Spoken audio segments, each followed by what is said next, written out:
All right, so we need a new offensive coordinator. Who should we be looking at? Here we go. You are Locked On Ducks, your daily podcast on the Oregon Ducks, part of the Locked On Podcast Network. Your team every day.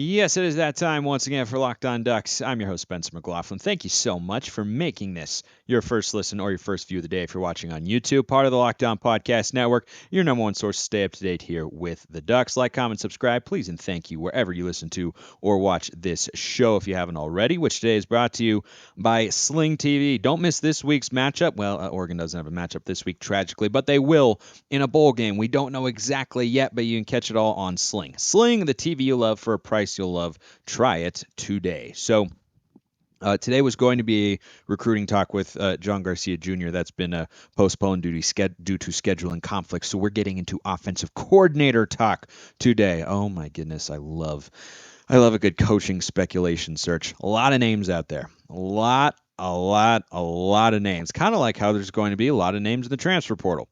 Going to talk about that later in the show as well. But the offensive coordinator candidates, a lot of different ways Oregon can go here. Number one, this is most important perhaps. I don't think they should promote from within. I don't think you have anyone who is really waiting in the wings. You know, Junior Adams was the OC at one point for Washington a season ago once they fired everybody. Don't think he showed anything there that led me to believe he should be the play caller. I like him as the wide receivers coach and co-OC. That's good and fine, but don't think that's the move where we should go. Drew Maringer, the tight ends coach, again, nothing to indicate that that's the right move. And as we've seen with Oregon over the years, they're capable of attracting quality assistants for their coordinator positions. And they've got money to be able to pay someone who's going to be above average, what a typical Power 5 school would be able to get. And there's a guy that is at the top of my list. This is my list, Spencer's list, shall we call it. This is very, very official, as you know. Okay, anyway, so number one guy at the top of my list. Doesn't mean I, would be upset with someone else. Doesn't mean that this is going to be the hire or it's going to be one of these guys for sure. These are the guys I like the most. Number one guy, top of my list, is Brian Hartline. And Brian Hartline right now is the wide receivers coach and passing game coordinator at Ohio State. I will not call it the blah, blah, blah, blah, blah, because it's the most ridiculous thing on the planet anyway. But here's the thing about Brian Hartline. There are a couple things I like about it. Three things, really. Number one, he's a young guy, which means he's not going to bring some old, tired, out-of-date offensive philosophy to what he thinks an offense should look like. Now, some of you may be thinking, well, maybe Lanning needs a more veteran presence. I've seen that get thrown out there. I don't really know that that's a necessity. I think it's an option, but I don't think Lanning has to hire someone who's older and experienced and can show him the ropes and whatnot. Like, hey, the guy learned under Kirby Smart for a few years. There are going to be some growing pains. We've seen them. I think he's going to be fine. I don't think it has to be an old guy. Doesn't mean it can't be, but I don't think it has to be. Hartline is 35 years old. You may most recently have seen him on the waiver wire in your fantasy football league about 6-7 years ago, but he's an Ohio State graduate, so that would certainly be a job that would call him in the future. However, anybody think the Ohio State head coaching job is coming available anytime soon? I'm going to go with no. And Ryan Day is the guy who he is, of course, learning under over there in Columbus. And I think Ryan Day offensively is really, really smart. Worth noting, Ryan Day, Chip Kelly disciple. These guys know how to score points. Ohio State's offense knows how to score a lot of points. I watch them play and I think they run a lot of smart concepts. They're very multiple. They're very versatile. And I think that he is a guy who someone is going to pick up at some point in time. And I think that would be a fantastic hire. I think it would be an excellent, excellent hire. He hasn't even been an offensive coordinator before. Dilly had been, but he'd never been a play caller. But that was enough on his resume to get him a head coaching gig. Hartline, it's hard to imagine, though he's a fast riser in the coaching ranks right now. He's a very, very hot name in this sense. It's hard to imagine he wouldn't need to be here for at least 2 years, right? It's not a long-term play, but if you're going for a long-term play, it's probably not the high ceiling sort of play that you need, right? I mean, Oregon had Scott Frost as their OC when we went to the national championship in 2014-15. Well, Frost wasn't around for that long. But that's okay, because those are the sorts of guys you want to have on staff. And I think Hartline, who hasn't been an OC yet, is that a concern? Maybe, but I like that a lot. Here's the other thing about Brian Hartline.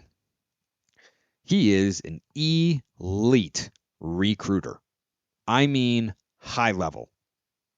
He comes from a smart offensive mind on a staff and a team that knows how to win at a high level, play at a high level, and score points at a high level. He's only 35 years old, and 24/7 Sports rates him as the number 2 recruiter for assistant coaches in the country. That is some really, really good stuff and impressive resume. Not the only guy, though. Not the only guy.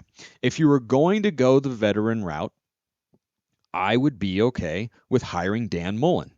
Now, Dan Mullen would be very similar to hiring Joe Moorhead as the offensive coordinator. I liked Joe Moorhead as the OC because I saw what Marcus Arroyo did. I was not a fan.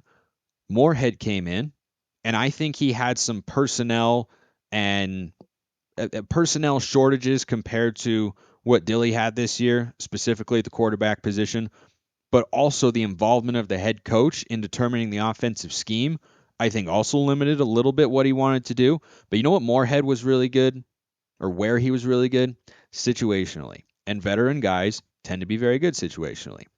And I don't think Dan Mullen would be a bad hire at all. Now, the downside of Dan Mullen is the reason he did not work at Florida was twofold. Number one, he's not a huge culture guy. And number two, he's not a big recruiter. The upside there is if he just needs to show up and be a play caller, well, Junior Adams is a good recruiter, and Dan Lanning we know is a really good recruiter, and Tosh Lupoy is a very good recruiter. And Tosh, by the way, while he was at Alabama as a DC, recruited offensive players regularly. So the question would then become, do you have enough recruiting support for Dan Mullen to allow him to bring in high caliber players to put him in a position to succeed offensively as the play caller? Because the guy knows offense. He was not fired from Florida because the offense stopped scoring points. No, he's putting up 400 to 500 yards a game a year and scoring a lot of points in the SEC. The guy knows offensive football. Is he a head coach? Probably not. He had a good run at Mississippi State. It didn't go very well at Florida. He's been an analyst the last couple of years, which doesn't concern me because of how experienced of a coach he is. He was Urban Meyer's offensive coordinator when they won national championships at Florida. I'd be perfectly fine with Dan Mullen as the offensive coordinator, even though he's not a big-time recruiter. A couple other guys that are very interesting. You probably haven't heard of either of them. I bet you haven't. And if I were going to bet whether or not you have or have not heard of these next two names, I would, of course, direct you to Bet Online, your number one source for sports betting info, stats, news, and analysis. Get the latest odds and trends for every professional and amateur league out there. From football to basketball to soccer and esports, we've got it all at betonline.net. And if you love sports podcasts, you can find those at BetOnline as well. We're always the fastest and easiest way to get your betting fix. Head to the website today or use your mobile device to learn more. BetOnline is where the game starts. All right, couple names that are, I won't say like way outside the box, but probably are not super duper high on your list of like, well, who could the offensive coordinator be? And again, I reiterate, this is not Oregon's official search list. This is my personal wish list of guys who I would be interested in and think could have success with Oregon and would also realistically take the offer to be Oregon's offensive coordinator. Brian Hartline, Dan Mullen, I think those could be good options. Here's an interesting name. Brennan Marion is a young guy He's the passing game coordinator and wide receivers coach at Texas. Now, I am not a huge believer in Sark as a head coach. However, he continues to get offers and opportunities and continues to, at some level, at least on the offensive side, succeed because he knows offense very well. And he knows how to be modern with his concepts. He knows how to be smart, clever, a Sark orchestrated offense. Like that Alabama 2020 team, he won the Broyles Award as the best coordinator in the country or assistant coach for a reason. They had elite playmakers. Yep. Sark is also known as a very good recruiter. They ran an offense in a way that was, frankly, as a football fan, very enjoyable to watch because they did so many different clever things. Now, obviously, Steve Sarkisian is not the guy that I'm talking about here, but someone who comes from that philosophy of coaching or that specific coach who knows offense like that is someone who's going to be on your radar and should be. He's the passing game coordinator and wide receivers coach at Texas. So, yeah, he would take a Power 5 offensive coordinator opportunity. Here's the other intriguing thing with Brendan Marion. He is one of the catalysts for something that is known as the go-go offense. And it is not something that has yet become widespread in college football. It's kind of hard to explain. You run a lot of guys in the backfield. You run some shifty and creative sets out of those sorts of looks. You have wide splits on the offensive line. It doesn't look the same as what conventional spread offenses appear on your television as in 2022. But the last time Oregon went outside the box for an offensive coordinator who was bringing a different sort of philosophy, I don't think I need to complete my sentence. You understand. So maybe there would be some appeal there. Maybe there would be some appeal. I think there is some risk involved with it, to be sure.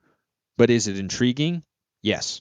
I think it is absolutely intriguing, and his name gets a lot of fodder in coaching circles when you're talking about assistants and guys who could, maybe one day be a head coach but are still looking to earn their chops as a coordinator.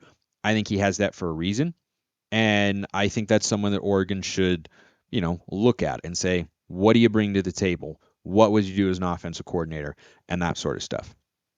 Next guy, and I would be over the moon with this hire. Like Hartline is my number one.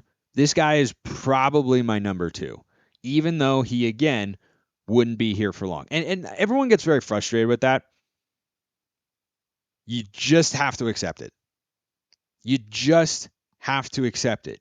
Every single program in the country worth its salt, my entire life, and for the rest of it as well, lose coordinators and have to replace them regularly. It does not mean these guys come in and don't like Oregon, are not committed, or are not good guys. It just means, most of the time, that they found a head coaching opportunity elsewhere. Nick Saban has been losing assistants for a long time. Clemson is the exception, not the rule. That is not the rule. And even Clemson finally lost their assistants. Tony Elliott, offensive coordinator, Brent Venables, defensive coordinator. Those guys staying around for that long, incredibly rare, not an expectation. But Oregon has been losing coordinators for years because they have a lot of success. Oregon wins at a high level. We are a program that people pay attention to. And so when we win, they say, I want a little bit of what they're doing up there. And so when I mention these guys, if your first response is, well, he's just going to bolt for a head coaching gig in 2 years, that's the sort of guy that I want.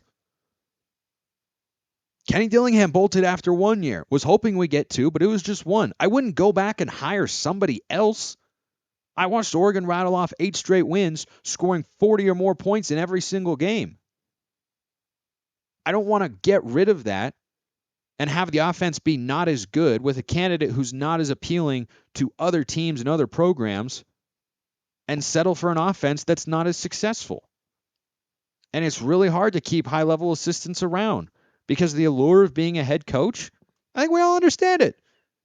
It's more money. It's an opportunity to do things your way. It's what a lot of these guys are working for their entire lives. And I preface all that to set up the name Garrett Riley at TCU. I think what TCU has done this year has been nothing short of sensational and fantastic. And I do question whether or not Garrett Riley would leave TCU to go to Oregon from one OC job to another.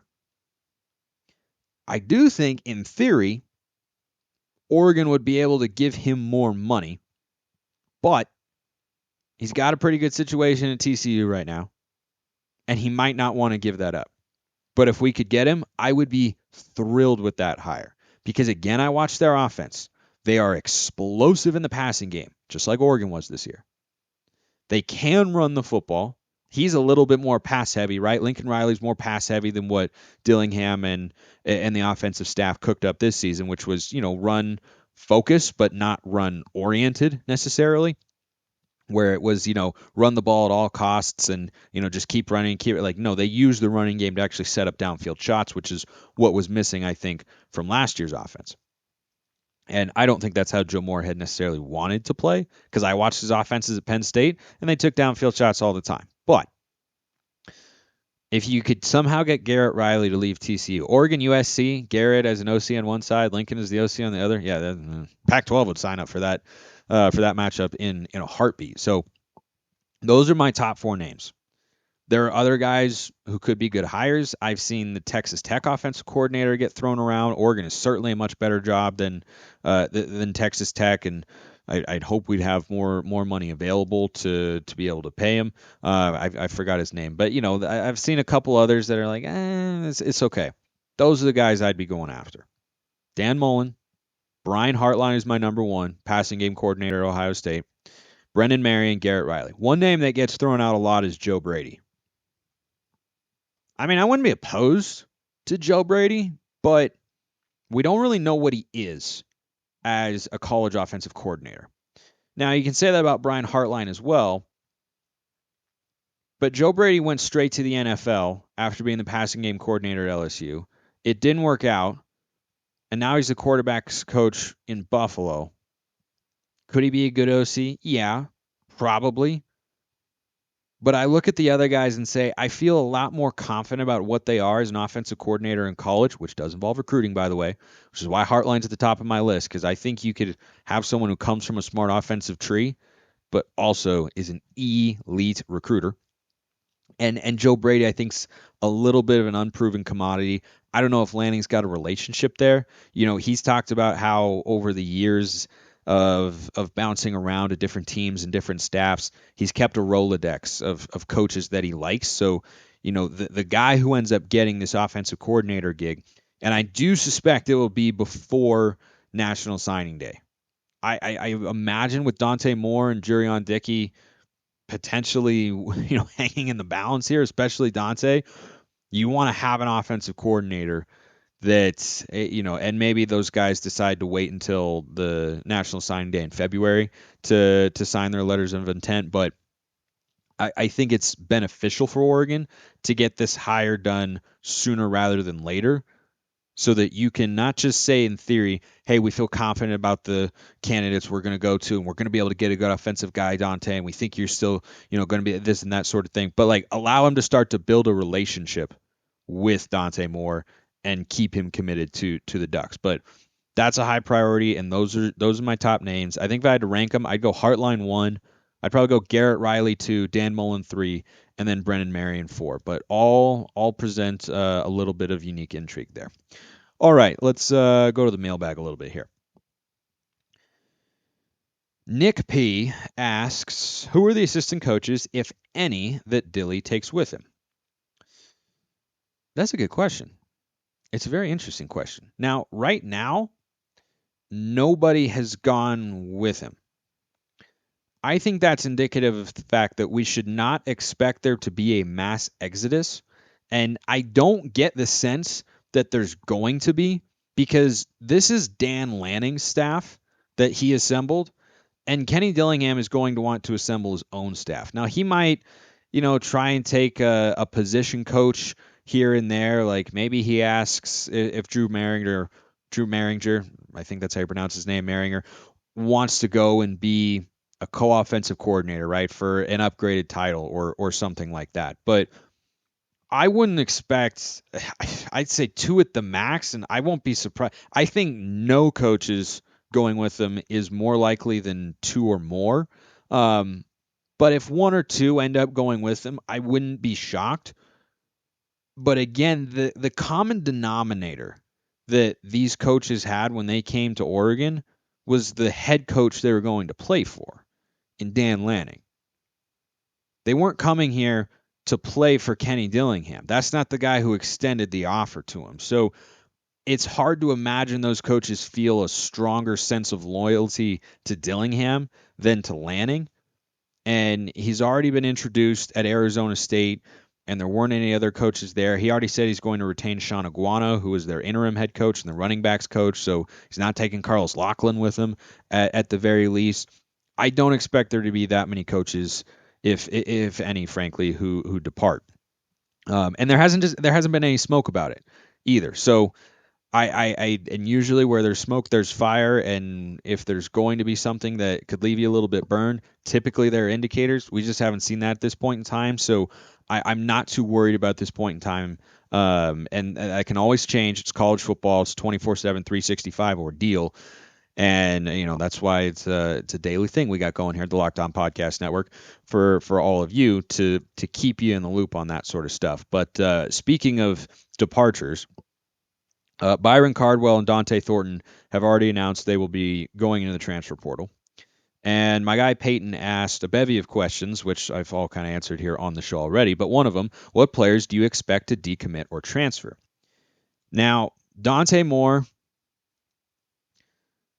going to do my best to get with my guy John because he will know this very well. There was just a scheduling snafu that caused that. Hopefully, I'm going to be able to get him on this week to talk about this sort of stuff because I too am kind of wondering right now, like, what's he feeling? What's he thinking? Dilly's been his guy. Dilly has really, really been his guy. Not that he doesn't know Lanning, but it's certainly worth following. And am I 100% confident Dante Moore stays committed? No, I'm not.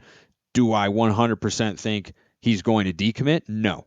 I think right now, my gut instinct, 50-50. And I think it could very well depend on who Oregon hires for this offensive coordinator role. So Byron and Dante are already gone. They announced they're going to go into the portal. I expect Sean Dollars and I don't know.